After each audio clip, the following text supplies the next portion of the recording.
Hello friends, Meena இப்போ எப்படி பணத்தை பெரட்ட போகிறாங்கன்னே தெரியலங்க. ஸோ மீனாவுக்கு இந்த தடவை அருண் ஹெல்ப் பண்ணாருன்னா ரொம்பவே நல்லாயிருக்கும் அப்படின்னு நினைக்கிறவங்க நம்ம வீடியோக்கு லைக் பண்ணிக்கோங்க. ஆமாம் ஃப்ரெண்ட்ஸ், இன்றைக்கி எபிசோடில் மீனாவுக்கு தேவையான பணம் இன்னும் கிடைக்கல. அவங்க யாரை முழுசாக மலை போல் நம்பி இருந்தாங்களோ அவங்களுக்கு உதவி பண்ணலை அப்படின்றதான் நிதர்சனமான உண்மை. ஸோ இப்போ இவங்க என்ன பண்ண போகிறாங்க, எப்படி பணத்தை தேத்த போகிறாங்க அப்படின்னு சொல்லி தான் இப்போ கதையில் நகர்ந்துக்கிட்டு இருக்குது. ஸோ மீனா இப்போ என்ன பண்ணுறாங்க அப்படின்னா, அவங்க ஸ்ட்ரெயிட்டாக ஃபைனான்சியர்கிட்ட கேட்கலாம் அப்படின்னு சொல்லும்போது ஆரம்பத்தில் முத்து சொல்கிறாரு, இல்லை வேண்டாம், நான் பாட்டிக்கிட்ட சொல்லி பணம் வாங்கி தர்றேன் அப்படின்ற மாதிரி அவர் சொல்லிடுறாரு. அதற்கு முன்னாடி நம்ம விஜயா முந்திரி கொட்டை தானே, அவங்க இங்கே பாரு, இந்த வீட்டை வச்செல்லாம் பணம் கேட்கக்கூடாது அப்படியா இப்படியான்னு சொல்லிட்டு ஓவராக வை பேசி பல்பு வாங்கிக்கிட்டாங்க. முத்து அதுலேருந்து பணத்தை கேட்கவே இல்லை. பாட்டிக்கிட்ட வாங்கலாமா அப்படின்றதுக்கு மட்டும்தான் அவர் அண்ணாமலைக்கிட்ட பெர்மிஷன் கேட்டார், அவ்வளோதான். அப்போ அண்ணாமலை என்ன சொல்கிறாங்க அப்படின்னா, இங்கே பாருப்பா, நீயும் பாட்டி தூக்கி வளர்த்த பிள்ளை தான், அதனால் உனக்கு பாட்டிக்கிட்ட எல்லா உரிமையும் இருக்குது, அதனால் நீ என்ன பண்ணு, நீயே பாட்டிக்கிட்ட கேளு அப்படின்ற மாதிரி அவங்க சொல்லிடுறாங்க. சரின்னு சொல்லிட்டு இப்போ முத்து சரின்ற மாதிரி சொல்லிடுறாரு. சொன்னதுக்கப்புறம் மீனா கிட்டே பேசுகிறாரு. அப்போ மீனா என்ன சொல்கிறாங்க அப்படின்னா, இங்கே பாருங்கள், நம்ம பாட்டிக்கிட்ட பணம் வாங்கக்கூடாது, அது ரொம்ப ரொம்ப தப்பான ஒரு விஷயம் அப்படின்ற மாதிரி சொல்லிடுறாங்க. ஏன் மீனா, பாட்டி கேட்டால் கொடுப்பாங்க அப்படின்ற மாதிரி சொல்கிறாங்க. பாட்டி கொடுப்பாங்கங்க, ஆனால் அப்படி நம்ம வாங்கக்கூடாது, வேண்டாம், நமக்கு ரொம்ப ஒரு அத்தியாவசியம், வீட்டுக்கு குடும்பத்துக்குன்னு ஏதாவது தேவைன்னு நம்ம கேட்குறோன்னா ஓகே, நம்மளுடைய தேவைக்காக பாட்டிக்கிட்ட கேட்குறது ரொம்ப ரொம்ப தப்பு, அதனால தான் நான் வேண்டான்னு சொல்கிறேன் அப்படின்ற மாதிரி அவங்க சொல்லிடுறாங்க. ஸோ இப்போ இவர் என்ன நினைக்கிறார் அப்படின்னா, பாட்டிக்கிட்ட வாங்கினா தப்பு இல்லைன்னு நம்ம முத்து நினைக்கிறாரு, பட் பாட்டிக்கிட்ட வாங்கக்கூடாதுன்னு சொல்லி தான் மீனா நினைக்கிறாங்க. மீனா நினைக்கிற விஷயங்களும் ரொம்ப ரொம்ப கரெக்டு தான். ஏன்னா எல்லாத்துக்கும் போய் பாட்டிக்கிட்ட நிற்கக்கூடாது அப்படின்னு சொல்லி அவங்க நினைக்கிறாங்க ஒரு பக்கம். ஸோ இதற்கப்புறம் என்ன முடிவு எடுக்க போகிறாங்க அப்படின்றத நோக்கி தான் கதை நகர்ந்துக்கிட்டு இருக்குது. ஸோ மீனாக்கு இப்போ கடைசி நம்பிக்கை யார் அப்படின்னா, அவங்களுடைய ஃபைனான்சியர் தான்.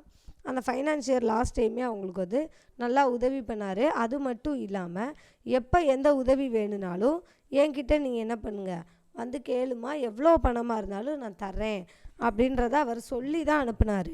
ஸோ அதனாலேயே இப்போ மீனா டைரெக்டாக அங்கே தான் போகிறாங்க. போய் அவங்க வீட்டுக்கு போனோடனே, வாமா மீனா, நல்லா இருக்கியா, எப்படி இருக்க, போன ஆர்டர் பண்ணிட்டேன், இப்போ என்னம்மா, என்ன விஷயம், பணம் தேவைப்படுதா அப்படின்ற மாதிரி அவர் ரொம்ப நல்ல விதமாக தான் பேசிக்கிட்டு இருக்காரு. பேசிக்கிட்டு இருக்கும்போதே நம்ம மீனா நல்லா இருக்கேன் சார் அப்படின்னு எல்லாமே சொல்லிவிட்டு அவங்க அப்படியே உண்மையை சொல்லிடுறாங்க. இங்கே பாருங்கள் சார், எனக்கு கொஞ்சம் பணம் தேவைப்படுது, எதற்காக அப்படின்னா, எனக்கு இப்போ ஒரு ஆர்டருக்கு டெபாசிட் கட்ட சொல்கிறாங்க, டெபாசிட் கட்டினா தான் அந்த ஆர்டரே கிடைக்குமா அப்படின்ற மாதிரி உண்மையை சொன்ன உடனே, அது மட்டும் இல்லாமல் என்னை எதிர்த்து போட்டி போடுறாங்கன்னு சொன்னேன்ல சார், சிந்தாமணின்னு ஒருத்தவங்க, அவங்க எனக்கு இந்த ஆர்டரே கிடைக்காதுன்னு சொல்லி ரொம்ப திமிராக என்னை பார்த்து ஏளனமாக பேசுகிறாங்க அப்படின்ற மாதிரி இவங்க சொல்கிறாங்க. ஸோ இப்போ இவருக்கு சிந்தாமணியா அப்படின்னு நினச்சோடனே பயம் வந்துடுச்சு.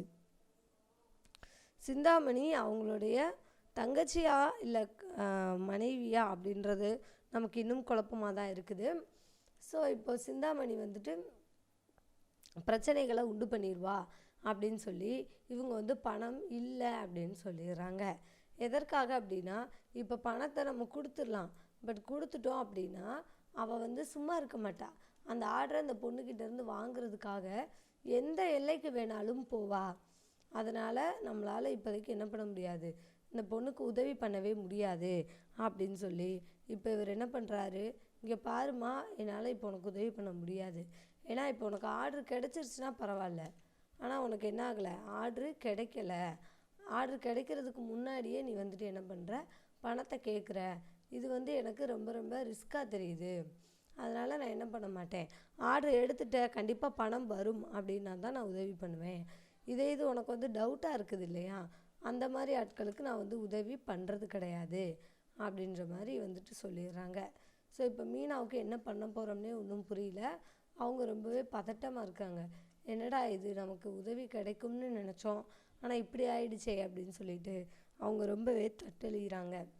ஸோ இப்போ மீனா ஃபோர்ஸ் பண்ணி கேட்டு பார்க்குறாங்க, சார் ப்ளீஸ் சார் எனக்கு கொஞ்சம் உதவி பண்ணுங்கள் அப்படின்னு சொல்லி அவங்க எவ்வளவோ கேட்டு பார்க்குறாங்க.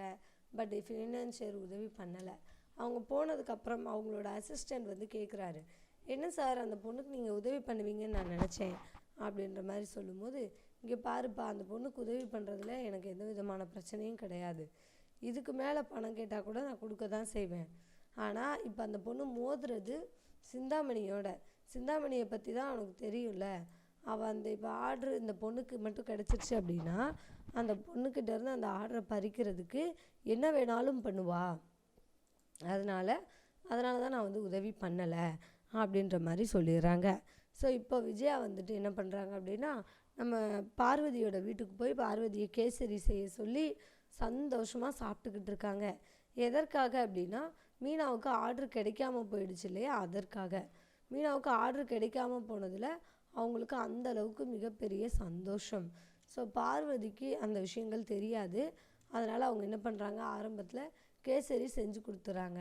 செஞ்சு கொடுத்துட்டு, என்ன விஷயம் விஜயா, எதுவும் நல்ல நாளா என்ன, எனக்கு தெரியாமல் என்ன நடந்தது அப்படின்னு சொல்லிட்டு அவங்க கேட்டுக்கிட்டே இருக்காங்க.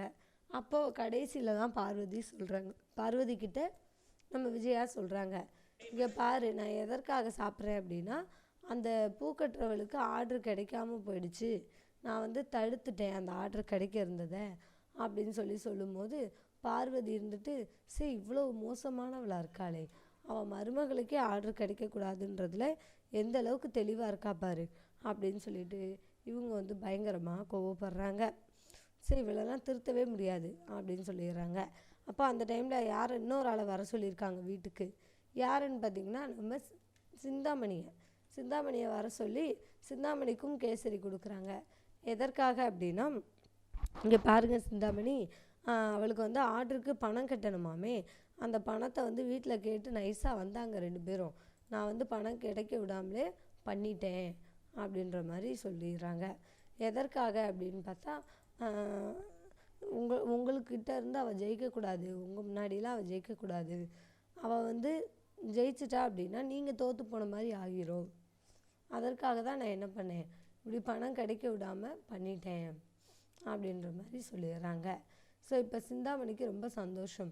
இப்போ தான் மாஸ்டர் ஸ்வீட் சாப்பிடணும் அப்படின்னு சொல்லிட்டு அவங்க வந்து ஸ்வீட்டை சாப்பிட்றாங்க. ஸோ இப்போ சிந்தாமணியும் சரி விஜயாவும் சரி ரொம்பவே கேடுகட்டவங்க அப்படின்றது ரொம்ப நல்லா தெரியுது. 2 பேருக்குள்ளேயும் ஒருத்தருக்கு ஒருத்தர் நல்லாவே மேட்ச் ஆகுது. ஸோ அதனால தான் 2 பேருக்கு இடையிலையும் மாஸ்டர் அப்படின்ற ஒரு ரிலேஷன்ஷிப் வந்திருக்குது அப்படின்னு கூட சொல்லிடலாம். சரி, ஓகே. இப்போ மீனா அடுத்து என்ன பண்ண போகிறாங்க அப்படின்னு சொல்லி ரொம்பவே யோசிச்சுக்கிட்டு இருக்காங்க. ஐயோ, இவங்கள தான் மலை போல் நம்பி வந்தோம், இவர் கடைசியில் கைவிட்டுட்டாரே அப்படின்னு சொல்லிட்டு மீனா கொஞ்சம் வருத்தப்பட தான் செய்கிறாங்க. பட் வருத்தப்பட்டு என்ன பண்ண முடியும், அவர் ஸ்ட்ரெயிட்டாகவே பணம் இல்லை அப்படின்றத சொல்லிட்டாரு. ஸோ இதற்கப்புறம் இவங்களுக்கு வேறு வழியே கிடையாது. அவங்க வேறு ஏதாச்சும் வழியில் தான் முயற்சி பண்ணியாகணும். ஸோ அவங்க போனதுக்கப்புறம் இவரும் வந்துட்டு ஒரு நல்ல எண்ணத்தில் தான் சொல்லியிருந்திருக்காரு. ஸோ அவரையும் நம்ம வந்து குற்றம் சொல்ல முடியாது. ஸோ இப்போ மீனா என்ன பண்ண போகிறாங்க அப்படின்றது தெரியல. முத்துவுக்கு கால் பண்ணி ரொம்பவே சோகமாக பேசுகிறாங்க. ஆமாங்க, இல்லை பணம் கிடைக்கல அப்படின்ற மாதிரி சொல்லிடுறாங்க. அவர் வந்து ஆர்டர் கிடைச்சாதான் பணம் கொடுப்பாராம் அப்படின்ற மாதிரி சொல்லும்போது முத்து இருந்துட்டு, சரி ஓகே விடு, நம்ம வேறு ஏதாவது வகையில் பணத்தை அரேஞ்ச் பண்ணிக்கலாம் அப்படின்ற மாதிரி சொல்கிறாங்க. ஸோ இப்போ வந்துட்டு எப்படியாவது பணத்தை அரேஞ்ச் பண்ணி தான் ஆகணும் அப்படின்ற ஒரு சுச்சுவேஷனில் தான் இருக்கிறாங்க. ஸோ எப்படியாவது பண்ணிக்கிடலாம் அப்படின்னு சொல்லி 2 பேரும் தைரியமாக இருக்காங்க. இந்த டைமில் முத்து இன்னொரு பிரச்சனையை விலை கொடுத்து வாங்க போகிறாரு. என்ன அப்படின்னா, அருண் வந்து ரோட்டில் நிற்கிறாரு, வண்டிகளெல்லாம் செக் பண்ணுறாரு, ஹெல்மெட் போடாமல் வரவங்க, இது தண்ணி அடிச்சிருக்கிறவங்க, இவங்க எல்லாரையுமே செக் பண்ணிக்கிட்டு இருக்காரு. அப்போ அவர்கிட்ட வந்துட்டு முத்துக்கிட்ட என்ன பண்ணுறாரு, வம்பிழுக்கிறாரு முத்து. அவர் வந்துட்டு, நீ எல்லாம் கண்டிப்பாக குடிச்சிட்டு தான் வருவேன் அப்படின்ற மாதிரி சொல்கிறாரு. ஸோ முத்துவுக்கு ரொம்ப கோபம் வந்துடுது. சார் நான் குடிக்கலை அப்படின்ற மாதிரி சொல்கிறாரு. அதெல்லாம் நான் நம்ப முடியாது அப்படின்ற மாதிரி இவர் சொல்கிறாரு.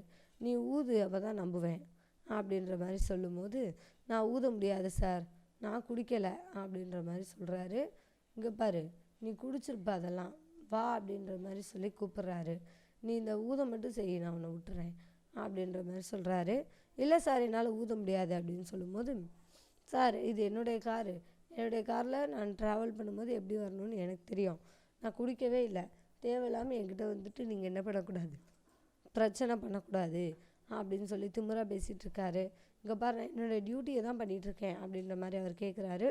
என்னால் ஊத முடியாது சார், உங்களால் முடிஞ்சால் என்னை அரெஸ்ட் பண்ணிக்கோங்கன்னு சொல்லிட்டு திமிரா நிற்கிறாரு. ஸோ இப்போ அடுத்த அருண் என்ன பண்ண போகிறாரு அப்படின்றத நோக்கி தான் எபிசோட் இன்னையோட முடிச்சிருந்தாங்க. ஸோ தேங்க்யூ ஃபார் வாட்சிங். இந்த வீடியோ உங்களுக்கு பிடிச்சிருந்துச்சுன்னா மறக்காமல் லைக் பண்ணிக்கோங்க. நம்ம சேனலில் நீங்கள் இன்னும் சப்ஸ்கிரைப் பண்ணலையா, மறக்காமல் சப்ஸ்கிரைப் பண்ணிக்கோங்க.